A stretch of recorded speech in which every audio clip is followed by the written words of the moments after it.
వచ్చే 2028 తెలంగాణ అసెంబ్లీ ఎన్నికల్లో భారతీయ జనతా పార్టీ ఒంటరిగానే పోటీ చేసేందుకు సిద్ధమవుతోందనే వార్తలు వస్తూ ఉన్నాయి.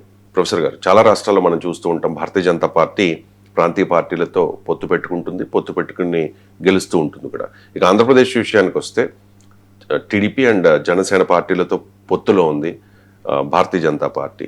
మరి తెలంగాణ విషయానికి వచ్చేసరికి ఎందుకు ఒంటరిగానే పోటీ చేసేందుకు సిద్ధమవుతోంది సార్? ఎందుకు జనసేన పార్టీని టీడీపీని పక్కన పెడుతోంది? అంటే వాళ్ళు ఇదేమీ తప్పేమీ లేదు కదా, దేశంలో ఒక బీజేపీ చేయడం లేదు. మీకు ఉదాహరణ చెప్తాను, ఢిల్లీలో కాంగ్రెస్కు ఆప్కు పొత్తు లేదు, పంజాబ్లో కాంగ్రెస్ ఆప్కు పొత్తు లేదు, మరి హర్యానాలో లోక్సభ ఎలక్షన్లు కలిసి పోటీ చేశారు కదా. ఈవెన్ ఢిల్లీలో కూడా పోటీ చేశారు లోక్సభ ఎలక్షన్లు కలిసి. అసెంబ్లీ ఎలక్షన్ లేదు పొత్తు. మీకు హర్యానాలో అసెంబ్లీ ఎలక్షన్లు పొత్తు కుదరలేదు. కమ్యూనిస్టులు తెలంగాణలో సిపిఐ కాంగ్రెస్తో కలిసి పోటీ చేసింది, అవునా కదా. కేరళలో మరి CPI versus Congress, you left versus కాంగ్రెసే కదా. బెంగాల్లో ఈసారి కాదు కానీ అంతకుముందు సిపిఎం కాంగ్రెస్ కలిసి పోటీ చేసింది. తెలంగాణలో ఉమ్మడి ఆంధ్రప్రదేశ్లో కూడా సిపిఎం కాంగ్రెస్ కలిసి పోటీ చేసిన సందర్భాలు ఉమ్మడి ఆంధ్రప్రదేశ్లో కూడా ఉన్నాయి. 2004లో కలిసే పోటీ చేశారు. మరి కేరళలో, బెంగాల్లో కాంగ్రెస్ వర్సెస్ సిపిఎం ఉన్న రోజుల్లో కూడా నీకు కొన్ని చోట్ల సిపిఎం కాంగ్రెస్ కలిసి ఉన్న సందర్భాలు ఉన్నాయి కదా. ఆ మాట మీకు అదెంతెందుకు, మీకు రాజకీయ పార్టీల పొత్తులు అనేది ఆయా రాష్ట్రాల రాజకీయ పరిస్థితులను బట్టే ఉంటాయి. సో అంతటా ఉత్తరప్రదేశ్లో సమాజ్వాదీ పార్టీ కాంగ్రెస్కు పొత్తుండే, మధ్యప్రదేశ్లో పొత్తు లేదు. ఏముందో ఆశ్చర్యం ఏమున్నది మీకు?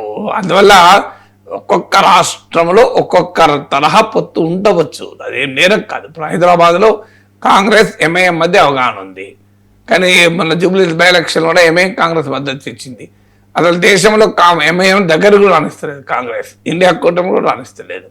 అందువల్ల ఇన్ని పార్టీలు ఇన్ని రకాల పొత్తులు పెట్టుకున్నప్పుడు బీజేపీ పెట్టుకుంటే తప్పని మనం అనలేం కదా. అయితే ఎందుకు ఇది ఎబ్బెట్టుగా కనబడుతుంది మనకంటే, 2 తెలుగు రాష్ట్రాలు కావడం వల్ల. 2 తెలుగు రాష్ట్రాలు కాకపోతే అసలు మనకి చర్చ వచ్చేదే కాదు కదా. ఇప్పుడు ఎక్కడో 2 తెలుగు రాష్ట్రాలు ఉమ్మడి రాష్ట్రంగా విడిపోయిన రాష్ట్రాలు ఇటీవల కాలంలో కనుక సాధారణంగా మనకి ఈ ప్రశ్న ఉత్పన్నమవుతుంది, లేకపోతే ఈ ప్రశ్న ఉత్పన్నమే కాదు కదా. సో అందువల్ల రాజకీయ పార్టీలు కొన్ని ప్రత్యేక రాజకీయ సందర్భాల్లో పొత్తులు పెట్టుకుంటాయి.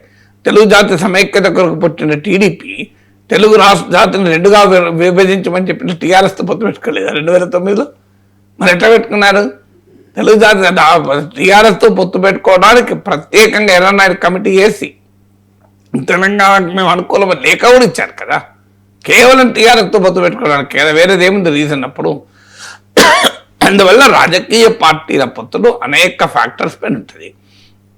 అందువల్ల ఆంధ్రప్రదేశ్లో రాజకీయ పొత్తు ఉంది కనుక తెలంగాణలో కూడా పొత్తుండాలి అని అడగడం అనేది భారత రాజకీయాల్లో సరైన ప్రశ్న కాదు. ఎందుకు కాదు అంటే, ఇలా అన్ని పార్టీలు చేస్తున్నాయి, అడిగితే అన్ని పార్టీలు అడగాలి, లేకపోతే ఎవరు అడగద్దు.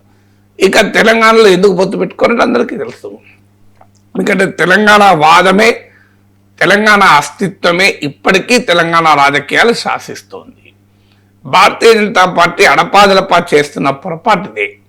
తెలంగాణ కల్చరల్ ఐడెంటిటీ పట్ల ఉండాల్సినంత సెన్సిటివిటీ ఉండడం లేదు. మీకు అనేక ఉదాహరణలు ఉన్నాయి దీనికి. పదే పదే తెలంగాణ ఏర్పాటు పైన బీజేపీ జాతీయ నేతలు కామెంట్లు చేయడం, తల్లిని చంపి బిడ్డను తీశారు నరేంద్ర మోడీ కామెంటు, నిన్నకాక మొన్న తేజస్వి సూర్య పార్లమెంట్లో ఇండియా పాకిస్తాన్ విడగొట్టినట్టు విడగొట్టారు అని. అసలు ఏమైనా పొలికుందా? చరిత్ర తెలుసా ఏమన్నా తేజస్వి సూర్యకు? సో ఈ రకమైన కామెంట్ చేయడం. నిన్నకాక మొన్న తెలంగాణకు వచ్చి తెలంగాణ పార్టీ నాయకులకు సమయం ఇవ్వకుండా, తెలంగాణ సమాజానికి సమయం ఇవ్వకుండా, తెలంగాణలో వివిధ రంగాల ప్రముఖుల్ని కలవకుండా, మీకు ఆంధ్రప్రదేశ్ ముఖ్యమంత్రి ఉప ముఖ్యమంత్రి ఇంట్లోనే ఎక్కువ కాలం గడిపారు ప్రధానమంత్రి. గడపడం నేరం కాదు, ఖచ్చితంగా నువ్వు ప్రత్యేకంగా కావాలని అమరావతికి వెళ్ళి కేవలం అమరావతిలోనే ఒక హాఫ్ డే గడపండి, తప్పేముంది? ఎన్డీఏ పార్ట్నర్స్ తప్పేముంది? ఎన్డీఏ పార్ట్నర్ కాకపోయినా కలవచ్చు, ఎన్డీఏ పార్ట్నర్ కలిస్తే తప్పేంటి? కానీ ఆ తప్పని నేను అనను, ఎందుకంటే సహజం అనేం నేరం కాదు కదా అది. ఖచ్చితంగా కలవాలి కూడా. కానీ అది హైదరాబాద్కి వచ్చి తెలంగాణ పర్యటనకు వచ్చి తెలంగాణ నాయకుల సమయం ఇవ్వకపోవడం తెలంగాణ సెంటిమెంట్ క్వశ్చనబుల్ అయింది. ఇటీవల పవన్ కళ్యాణ్ వర్సెస్ తెలంగాణ పొలిటికల్ లీడర్ల మధ్య జరిగిన వాద ప్రతివాదాల్లో కూడా బీజేపీ ఎటువైపు ఉంది, తెలంగాణ వాదం వైపు లేదు.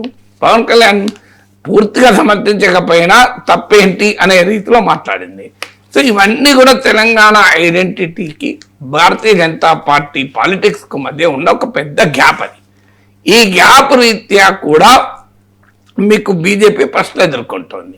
అందులో ఆంధ్రప్రదేశ్ ప్రాంత మూలాలున్న నాయకత్వం ఉన్న పార్టీలకు తెలంగాణలో అంత సులభం కాదు. ఎందుకు సులభం కాదంటే మన దేశంలో రాజకీయాలని వ్యక్తుల చుట్టూ తిరుగుతాయి. చంద్రబాబు నాయుడు ముఖ్యమంత్రి అవుతారంటే ఓటు వేయడం వేరు, ఇంకెవరో ముఖ్యమంత్రి అవుతారంటే ఓటు వేయడం వేరు. పవన్ కళ్యాణ్ ముఖ్యమంత్రి అవుతారంటే ఓటు వేయడం వేరు, ఇంకెవరో ముఖ్యమంత్రి అయితే ఓటు వేయడం వేరు. వైఎస్ జగన్ ముఖ్యమంత్రి అవుతారంటే ఓటు వేయడం వేరు, ఇంకెవరో ఆయన తరఫున అవుతారంటే ఓటు వేరు. అది తేడాది.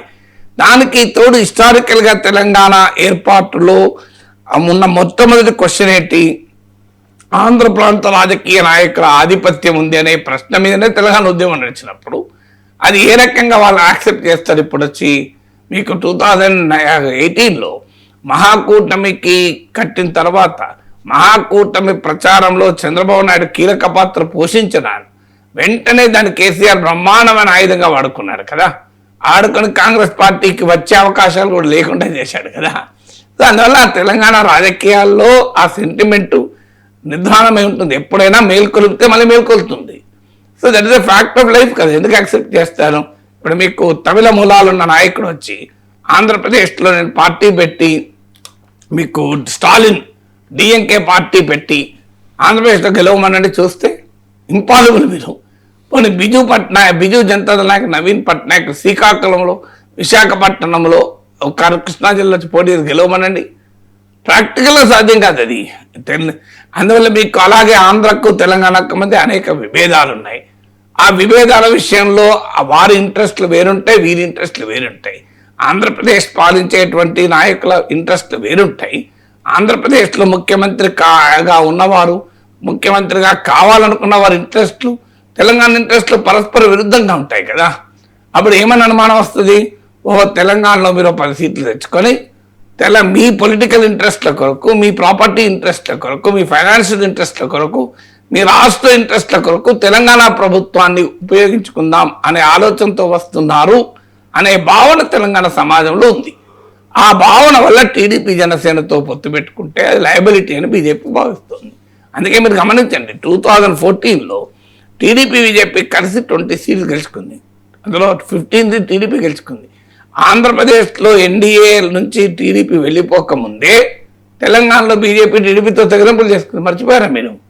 ఈవెన్ జనసేనతో పొత్తు పెట్టుకున్న సమయంలో కూడా టీడీపీతో పొత్తు పెట్టుకోవడానికి సిద్ధపడలే బీజేపీ. జనసేనతో మాత్రమే పొత్తు పెట్టుకున్నది. ఎందుకు? జనసేన విషయంలో ఆ వ్యతిరేకత లేదు, టీడీపీ విషయంలో ఇంకెక్కువ వ్యతిరేకత ఉంది అని భావించింది కనుకనే కదా. అందువల్ల there are reasons, specific reasons why BJP ఇక్కడ ఎన్డీఏ అనేది నాన్ స్టార్టర్గా ఉండటానికి.